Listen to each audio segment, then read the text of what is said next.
Hi hello நான் உங்கள் அரிகரசன் second year BCom. நான் Hindustan college of science and commerce ஈங்கூரில் படிக்கிறேன். இன்றைக்கி நாம் என்ன புத்தகத்தை விமர்சனம் பண்ண போகிறோம்னா உனக்குள் ஒரு தலைவன். இந்த புத்தகம் சைலேந்திர பாபுவால் எழுதப்பட்டது. இந்த புத்தகத்தோட விலை ஒரு 100 ரூபாய். அதாவது நமக்குள்ளே இருக்க ஒரு தலைவனை நம்ம எப்படி கண்டுபிடிக்க போகிறோம் அப்படிங்கிற பயணம் தான் இந்த ஒரு புத்தகம். இந்த புத்தகம் மாணவர்கள் எப்படி சாதிக்க வேண்டும், மாணவர்களோட வாழ்க்கையில் எந்தெந்த பாதைகளில் எப்படிப்பட்டன திறன்கள், எந்த மாதிரி திறன்கள் இன்னைத்த நிறுவனங்களும் சரி, இன்னைத்த சமுதாயம் எந்த மாதிரி எதிர்பார்க்குது அப்படிங்கிற ஒரு முக்கியமான வாழ்க்கை பயணத்தில் மாணவர்கள் எப்படி சாதிக்கலாம் அப்படிங்கிறது இந்த உனக்குள் ஒரு தலைவன் அப்படிங்கிற புத்தகத்தில் சைலேந்திர பாபு அவர்கள் சொல்லியிருக்காரு. இதோட ஆரம்பத்தில் பார்த்தீங்கன்னா உனக்கு ஒரு நல்ல நண்பன் யார் அப்படின்னு ஆரம்பிச்சு கடைசியாக வந்து வெற்றி பெற வேண்டும் அப்படிங்கிற மாதிரி ஒரு தலைப்பு கீழே கொண்டு வந்திருப்பாரு. மொத்தம் 32 தலைப்புகள் இருக்குது. இதில் வந்து ஒரு ஆசிரியர் எப்படி நடந்துக்கணும், ஒரு மாணவன் எப்படி நடந்துக்கணும், ஒரு ஆசிரியரும் மாணவனுக்கும் எப்படிப்பட்ட உறவு இருக்கணும், ஒரு ஆசிரியர் ஒரு மாணவனோட வாழ்க்கையில் எந்த அளவுக்கு தாக்கத்தை ஏற்படுத்துகிறாங்க, அதுக்கப்புறமேட்டு தன்னோட உயர் அதிகாரி வந்து தனக்கு கீழே இருக்க அதிகாரிகிட்ட எப்படி பேசுகிறாரு, எப்படி பழகிறாரு, சின்ன சின்ன விஷயங்கள் கூட எப்படிலாம் நமக்கு பயன்படுது, ஒரு நேரத்தை எப்படி மேலாண்மை பண்ணுறது, நம்ம எப்படி ஒரு மேலாளராகிறது, எப்படி நம்மளோட வாழ்க்கையை மேலாண்மை பண்ணுகின்றது, இந்த மேலாண்மை பண்ணுவது மூலிமா நம்மளோட தலைமை பண்பு எந்த அளவுக்கு உயர்வது அப்படின்னு சொல்லி இந்த உனக்குள் ஒரு தலைவன் அப்படிங்கிற புத்தகத்தில் சைலேந்திர பாபு அவர்கள் தெளிவாக சொல்லியிருக்காரு. உனக்குள் ஒரு தலைவன் என்பவன் தானாக உருவானவனாக இருக்க வேண்டும், யாராலும் உருவாக்கப்பட்டவனாக இருக்கக்கூடாது அப்படிங்கிற மாதிரி அவர் சொல்லியிருப்பாரு. இவர் என்ன சொல்ல வர்றாருன்னா, நம்மளோட நல்ல நண்பர்கள் இருந்ததுன்னா நம்மளோட நல்ல நண்பர்கள் யாருன்னு பார்த்தா நமக்கு நாம தான். அப்புறம் நம்மளோட ஆசிரியர்கள் நமக்கு என்ன பண்ணுறாங்க, ஆசிரியர்கள் என்ன பண்ணக்கூடாது, அதுக்கப்புறமேட்டு இந்த சமுதாயத்தில் வந்து நம்ம எந்த மாதிரி ஆட்களாக இருக்கணும், நம்மளோட மேலாண்மை திறன் எந்த அளவுக்கு இருக்கணும், அதில் எப்படி நம்மளோட ஊதிகள் மூலிமா, அதாவது நம்மளோட திறன்பாடுகள் மூலிமா எப்படி அதை மேம்படுத்தலாம், இந்த மாதிரி விஷயங்கள் இந்த புக்கில் அவர் சொல்லியிருப்பாரு. அதுக்கப்புறமேட்டு நேரத்தை வந்து பணத்தோட ஒப்பிட்டு எப்படி அதை வந்து ஒரு சிறந்த சாதனையாளருக்கு எப்படி நேரத்தை பயன்படுத்துறது அப்படின்னு நேர மேலாண்மை பற்றி சொல்லியிருப்பாரு. ஒரு தலைவனாக வேண்டும் என்றால் நல்ல பண்புகள் இருக்க வேண்டும், பண்புகளை தொடர்ந்து ஒரு நல்ல மனிதன் அனைவரிடமும் சகமாக பழக வேண்டும். சகமாக பழகிட்டால் தலைவனாகலாமா அப்படின்னு ஒரு கேள்வி கேட்டால் அதுக்கும் கிடையாது. ஒரு நல்ல மேலாண்மை திறன் இருக்கணும். நல்ல மேலாண்மை திறனும் சக மனிதர்களோடு கரெக்டாக நல்ல விதத்தில் பழகிறது மூலியமா ஒருத்தனால தலைவனாக முடியுமா? முடியாது. உனக்கு நீ ஒரு தலைவனாக இருக்க வேண்டும் என்றால் உன் வாழ்க்கையில் இருக்க அத்தனை திறன்களையும் மேம்படுத்த வேண்டும். இதுல வந்து அவரோட துறை சார்ந்த எடுத்துக்காட்டுகளும் அவருக்கு தெரிஞ்ச வெளியே வந்த அவர்கிட்ட வந்த கம்ப்ளைண்ட்ஸ்ல இருந்த எடுத்துக்காட்டுகளும் வச்சு இந்த புத்தகத்தில் அவர் சொல்லியிருக்காரு. அதனால இப்போ இந்த புத்தகத்தோட தலைப்புக்குள்ள போகலாம். அதாவது ஃபர்ஸ்ட் பார்த்தீங்கன்னா குழந்தைகள் வந்து அந்த காலத்தில், அதாவது 1990 குழந்தைகள் அப்பா கிட்ட போய் பேசுறதே ஒரு பயந்த சுபாவத்தோட தான் போய் பேசுவாங்க. ஏன் அம்மா கூட போய் பேசுறதுக்கு யோசிச்சு தான் பேசுவாங்க. ஆனால் இன்னைக்கு என்னோட பையன் எனக்கு வந்து வாழ்த்து தெரிவிக்கிறான் அப்படிங்கிற முதல் தலைப்பில் ஆரம்பிக்கிறாரு இந்த புத்தகத்தில். இந்த புத்தகத்தில் என்னோட மகன் வந்து என்னைய ஒரு நண்பனாகத்தான் பாவித்து பார்க்கிறான் அப்படின்னு ஆரம்பிச்சு, அதுக்கப்புறம் பெற்றோரின் கவலை, நம்மளோட பெற்றோர்கள் நம் மீது எவ்வளவு கவலை கொண்டிருக்கிறார்கள், அதாவது அவங்களோட எண்ணம் என்னன்னா என் பையன் எப்படியாவது படிச்சு ஒரு பெரிய ஆள் ஆயிடணும். அதாவது இந்த பள்ளியில் படித்த ஒரு மாணவன், இந்த கல்லூரியில் படித்த ஒரு மாணவன், இந்த வகுப்பில் படித்த ஒரு மாணவன் இந்த துறையில் பெரிய ஆளாக இருக்கிறான், பெரிய பங்களா இருக்கு, நிறைய சம்பாதிக்கிறான், நிறைய நல்ல நிலைமையில இருக்கான், என் மகள் அந்த பள்ளியில் நல்லா படிச்சாங்கன்னா அவங்களும் அதே இடத்துக்கு போக முடியும் அப்படிங்கிற கவலை மட்டும்தான் பெற்றோர்களுடைய இருக்கே தவிர அந்த மாணவன் இங்கு சிந்திக்கிறது கிடையாது. அந்த மாணவன் சிந்திக்க வேண்டும், நான் படிச்சு இந்த பள்ளியில் படித்த மாணவன் மேலேயே அவனுக்கு உயர்ந்தபடி நான் எப்படி போக போகிறேன் அப்படின்னு தன்னோட பெற்றோர்களோட கவலையால மட்டும் ஒரு மாணவன் சாதித்து விட முடியாது. அவன் முடிவு செய்ய வேண்டும். இந்த பள்ளியில் படித்த, இந்த கல்லூரியில் படித்த ஒரு மாணவி முதல் மதிப்பெண் எடுத்திருக்காங்க, அவங்கள மாதிரி நானும் முதல் மதிப்பெண் எடுக்கணும் அப்படின்னு அவங்களா சிந்திக்க வேண்டும் அப்படின்னு சொல்றாரு. அதுக்கப்புறமேட்டு நம்மளோட வாழ்க்கையில ஆசிரியர்கள் ஒரு பங்குதாரர்கள். அதாவது இதை வந்து மேனேஜ்மெண்ட்ல என்னென்ன சொல்லுவாங்கன்னா ஸ்டேக் ஹோல்டர்ஸ் அப்படிம்பாங்க. ஸ்டேக் ஹோல்டர்ஸ் அப்படின்னா கன்சியூமர், ப்ரொடியூசர்ஸ், இவங்கெல்லாம் சேர்ந்துதான் ஸ்டேக் ஹோல்டர்ஸ் அப்படின்னு சொல்லுவாங்க. என்னோட வாழ்க்கையில முக்கியமான பங்குதாரர்கள் யாருன்னு பார்த்தா ஆசிரியர் அப்படின்னு அவர் சொல்றாரு. ஏன்னு சொல்றாருன்னா, நான் வந்து 9ஆம் வகுப்பு வரைக்கும் நான் ஒரு நல்லா படிக்காத ஒரு மாணவன், என்னோட ஆசிரியர் கொடுத்த உத்வேகத்து மூலியமா அதுக்கப்புறம் வகுப்பிலேயே நான் தான் முதல் மாணவன், எந்த பாடத்திலுமே 2வது இடத்துக்கு கூட போனதில்லை அப்படின்னு சைலேந்திர பாபு அவர் வந்து சொல்றாரு. அப்புறம் ராமசாமி வாத்தியார் அப்படிங்கிற அவர் ஒருத்தர் கூப்பிட்டு அவர்கிட்ட அந்த என்சிசி யூனிஃபார்மை கொடுத்து நீ போய் போட்டுட்டு வா அப்படிங்கிறாரு. இவர் வந்து ஒரு தயக்கத்தில் அவர் கூப்பிட்டனே, நம்ம வந்து தப்பு பண்ணலையே, நம்மளை தப்பு பண்ணாமே கூப்பிட்டுருக்காங்க, நம்மளை அடிக்க போறாங்களோ அப்படிங்கிற ஒரு சின்ன தயக்கத்தோடயே போறாரு. அந்த சின்ன தயக்கத்தோட வந்து அவர் என்சிசி யூனிஃபார்மை கொடுத்து போய் போட்டுட்டு வா அப்படிங்கிறாரு. போட்டு வந்து நீ போய் அந்த கண்ணாடியில பாரு, அதாவது யூ ஆர் ஸ்மார்ட் அப்படின்னு எழுதியிருக்க ஒரு கண்ணாடியில போய் பாரு அப்படிங்கிறாரு. இவரு அங்கே போய் என்ன பார்க்குறாரு, யூ ஆர் ஸ்மார்ட்னு எழுதியிருக்கு. பார்த்துட்டு திரும்பி அவர் சொல்றாரு, Sylendra Babu you are looking very smart.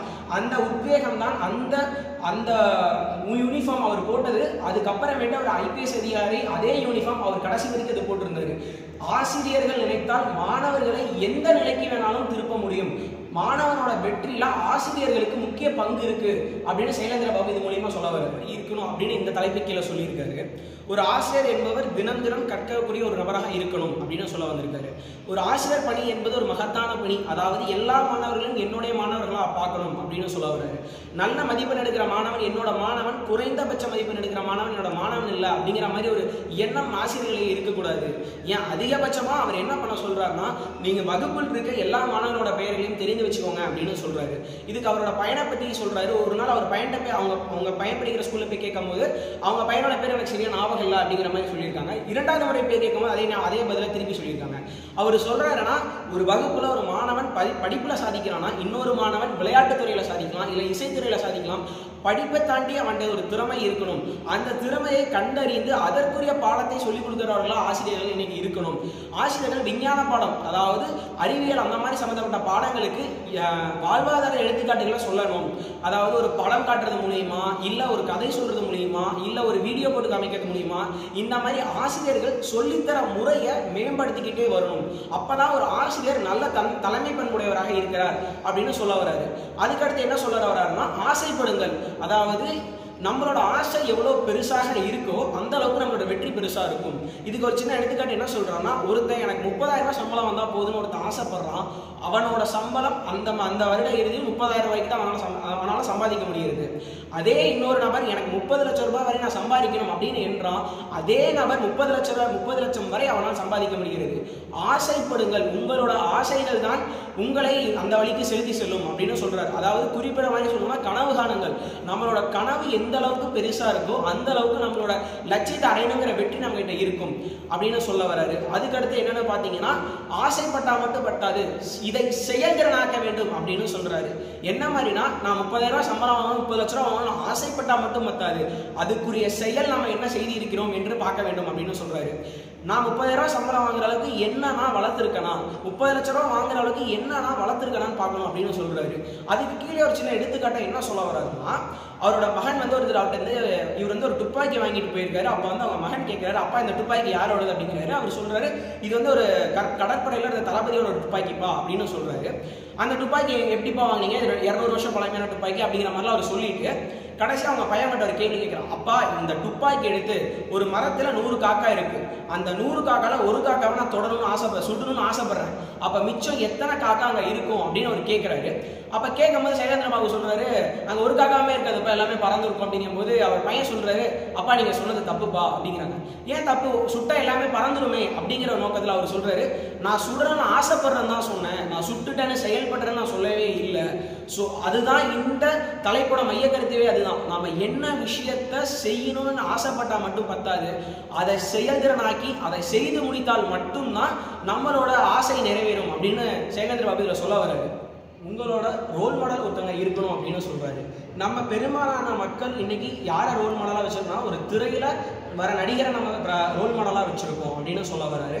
ஒரு திரை நடிகர் என்ன படத்தில் நடிக்கிறாரு, எவ்வளவு சம்பளம் வாங்குறாரு, அவர் இறந்துட்டாரா, அவருக்கு யாரோட கல்யாணம் ஆயிருக்கு, அவரோட கல்யாணம்னா இந்த ஊரே பேசப்படுது, அப்புறம் அவங்க வந்து கர்ப்பமா இருக்காங்களா, மாசமா இருக்காங்களா, இந்த மாதிரி விஷயங்கள் மட்டும்தான் இன்னைக்கு பத்திரிகை துறையும் கொடுத்துட்டு இருக்கு. நம்ம அதைத்தான் நம்மளோட ரோல் மாடல், அதைத்தான் நம்ம தான் எடுத்துட்டு போயிட்டு இருக்கோம். அதே அவர் என்ன சொல்ல வர்றாருன்னா, ஒரு மாணவியரோட மதிப்பெண் இருக்கு தெரியுமா, இந்த போன வருடத்துல முதல் மதிப்பெண் எடுத்த மாணவனை இந்த வருடம் எழுதுற மாணவன் ரோல் மாடலா எடுத்துக்கணும் அப்படின்னு சொல்றாரு.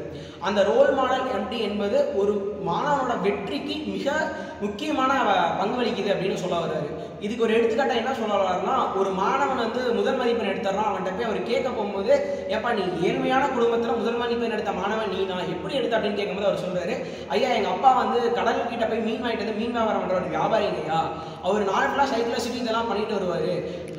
நான் படிச்சு நல்ல ஒரு இதாகி நாசால நல்ல ஒரு துறையில நல்ல ஒரு விஞ்ஞானியாக எங்க அப்பாவுக்கு நல்ல வீடு கட்டி கொடுக்கணும்னு வச்சு நினைச்சாங்கய்யா, அதுக்குரிய முயற்சிக்கு நான் இப்ப இருந்து ஆரம்பிச்சேன், அதனாலதான் என்னால முதல் மதிப்பெண் பெற முடிஞ்சது, என்னோட ரோல் மாடல் எங்க அப்பா அப்படின்னு மாதிரி சொல்றாரு. அதாவது போன வருடம் மதிப்பெண் எடுத்த மாணவனும் தன்னோட அப்பாவும் தன்னோட ரோல் மாடலா எடுத்துக்கிட்ட ஒரு மாணவன் இந்த வருடத்துல முதல் மதிப்பெண் எடுக்க முடியுது. ஸோ ஒரு மாணவனுக்கு ஒரு முன்னுதாரணம் ரொம்ப ரொம்ப முக்கியமான அவசியம். நம்ம சினிமாக்களை இன்னைக்கு போய் நம்ம 2.5 மணி நேரம் பார்த்து அவங்க நம்ம ரோல் மாடலாக எடுத்துக்கிறது மூலிமா நமக்கு ஒரு பிரயோஜனமும் கிடையாது. 200 ரூபாய் நமக்கு செலவு தான் ஆகுதே தவிர நமக்கு ஒரு நல்ல விஷயங்களும் நம்ம கற்றுக்கிறது இல்லை. ஒரு மாணவன் முதல் மதிப்பெண் எடுத்திருக்கான், நானும் முதல் மதிப்பெண் எடுத்திருக்கோம்னா அந்த மாணவன் பயன்படுத்தி அத்தனை யுத்திகளை நம்ம பயன்படுத்தும் போது அவனை விட சிறந்த மாணவராக நமக்கு அறிவுகள் வளரும் அப்படின்னு சொல்ல வர்றாரு. அப்புறமேட்டு ஆசிரியரோட ஒரு வார்த்தை, அதாவது ஆசிரியர்கள் திரும்ப திரும்ப சொல்றாரு, இதைத்தான் ஆசிரியர்கள் மாணவர்களோட வாழ்க்கையில முக்கியமான பங்கு வகிக்கிறார்கள். இப்ப இந்த இடத்துல என்ன சொல்ல வர்றாருன்னா, ஒரு ஆசிரியர் ஒரு மாணவனை செதுக்கணும் அப்படிங்கிறாரு. ஒரு ஆசிரியர் வந்து ஒரு பாடத்தை எடுத்துட்டா எல்லா மாணவர்களுக்கும் 100% புரிஞ்சிடுமா அப்படின்னு ஒரு கேள்வி கேட்கிறாரு.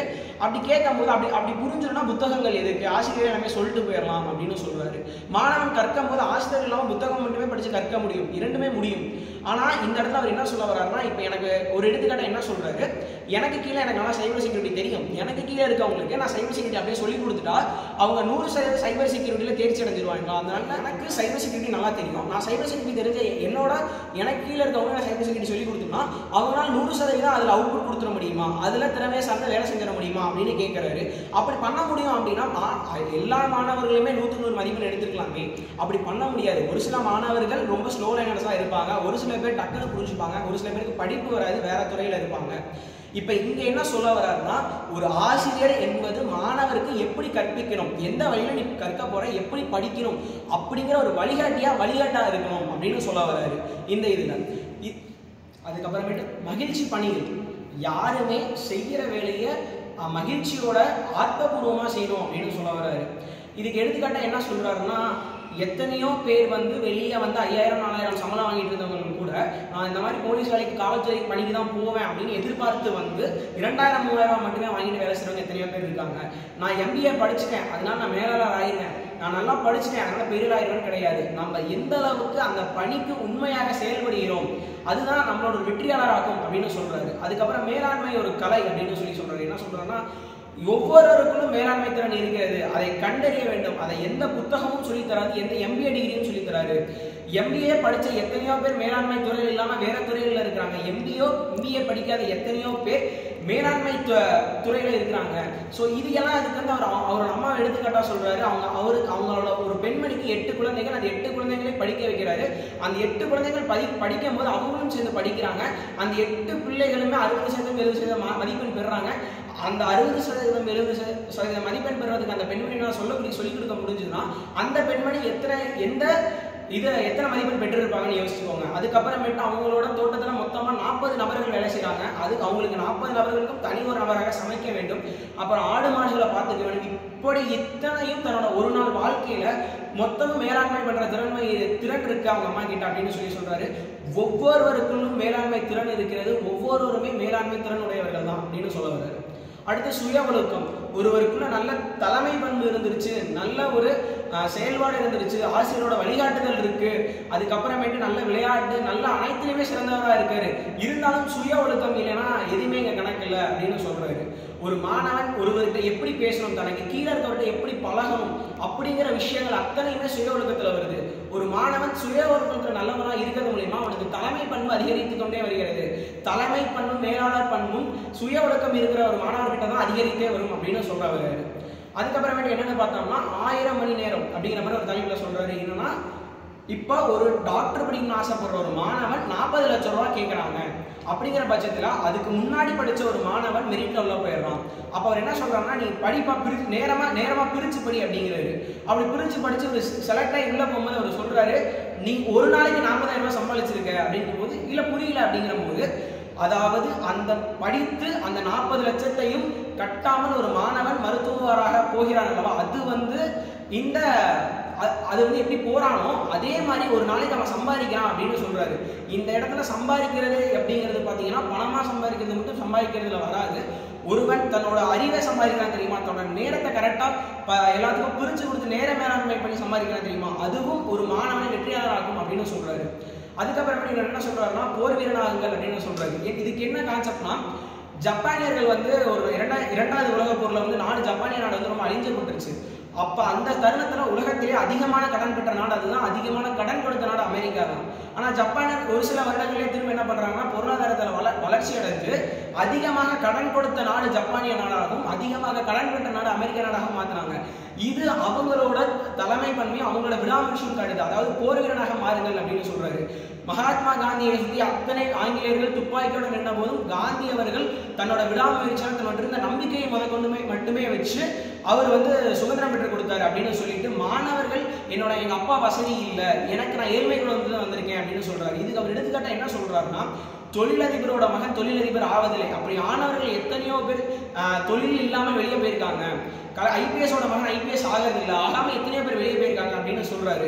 ஸோ ஏழ்மை என்பது உங்களுக்கு ஒரு சாபம் கிடையாது, அது உங்களுக்கு ஒரு வரம் தான்.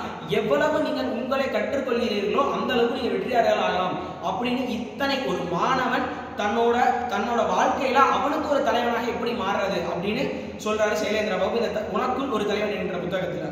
இதுல அவர் முதல் ஆரம்பிக்கிற தலைப்பு என் மகன் என்னிடம் நண்பனாக பழகிறான் ஆரம்பிச்சு கடைசி போர் வீரனாக மாறுகள் அப்படிங்கிற தலைவருக்கு அவர் சொல்ல வரது விஷயம் ஒன்னே ஒண்ணுதான், நமக்குரிய தலைவர்கள் நமக்குள்ளதான் இருக்காங்க, நம்ம வாழ்க்கையை நாம தான் மேம்படுத்திக் கொள்ளணும்.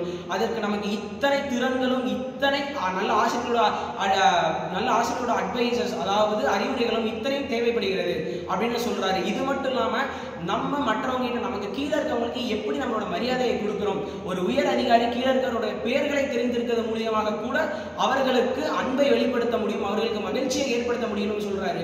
ஒரு வகுப்பறையில் ஒரு ஆசிரியர் ஒரு மாணவனை பேர் சொல்லி எழுப்புவதன் மூலம் கூட அந்த மாணவனை மகிழ்ச்சி அடைய முடியும் என்று சைலேந்திர பாபு சொல்றாரு. எனக்குள் இந்த உனக்குள் ஒரு தலைவன் என்கின்ற புத்தகத்தை படித்தவுடன் வெற்றியாளராக வேண்டும் என்ற தாக்கம் ஏற்பட்டது. அதனால் இந்த புத்தகத்தை உங்களிடம் விமர்சனம் செய்கிறேன். நன்றி, வணக்கம்.